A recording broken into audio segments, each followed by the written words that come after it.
এজাক বৰষুণতে পুনৰ ডুবিল মহানগৰীৰ বিস্তীৰ্ণ অঞ্চল। এজাক বৰষুণতে পানীৰ তলত ২৭ নম্বৰ ৰাষ্ট্ৰীয় ঘাইপথ। সোণাপুৰতো ৰাষ্ট্ৰীয় ঘাইপথত উঠিল এককাল পৰ্যন্ত পানী।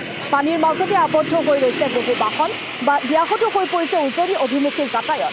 ইফালে মহানগৰীৰ হাতীগাঁও, ৰুক্মিণীগাঁও, ৬ মাইলৰ লগতে জোৰডতো এতিয়া ঠায়ে ঠায়ে কৃত্ৰিম বানপানীৰ পৰিৱেশ আমি আপোনালোকক দেখুৱাব লৈছোঁ। আৰু এনেদৰে দুপৰীয়া ভাগত অহা যি এজাক মুষলধাৰ বৰষুণ, সেই বৰষুণজাকৰ ফলতে এতিয়া বিভিন্ন প্ৰান্তত কৃত্ৰিম বানৰ পৰিৱেশ। মহানগৰীৰ বিস্তীৰ্ণ অঞ্চল এতিয়া ডুব গৈছে কৃত্ৰিম বানত। সমান্তৰালকৈ ২৭ নম্বৰ ৰাষ্ট্ৰীয় ঘাইপথতো পানী উঠিছে।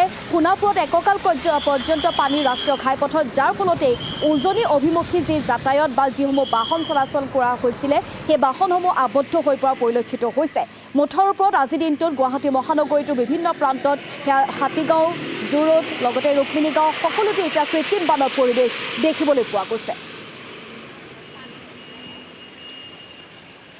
নট অনলি জুবিন দাৰ ক্ষেত্ৰ মোৰ হিচাপত নাও এতিয়া গোটেই গুৱাহাটীখন, যিহেতু মই গুৱাহাটীত থাকোঁ লখৰা, তো গোটেই আৰু জুবিন ক্ষেত্ৰৰ নামটো শুনিলে একচুৱেলি ৰেচপেক্টফুল হয়।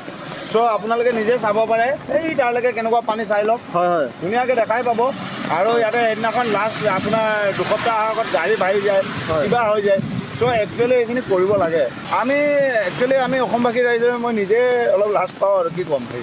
সেইখিনি মই নিজে লাজ পাই আছোঁ, যিহেতু মই নিজে ইয়াতে আছোঁ।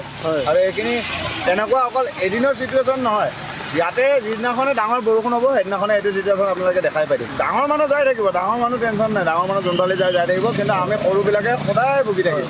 যে জুবিন ক্ষেত্ৰ বুলি ক'লে একচুৱেলি এতিয়া ৱৰ্ল্ডৰ নাম্বাৰ হয়। ত' ৱৰ্ল্ডৰ নাম্বাৰ হিচাপত আপোনালোকে এইটো ক্ষেত্ৰত মানে অকণমান যদি ইম্পৰ্টেঞ্চ দিয়ে, তেওঁ মই ভাল পাম মানে। আৰু মোৰ নিজৰ পাৰ্চনেলি ফালৰ পৰাও ক'ম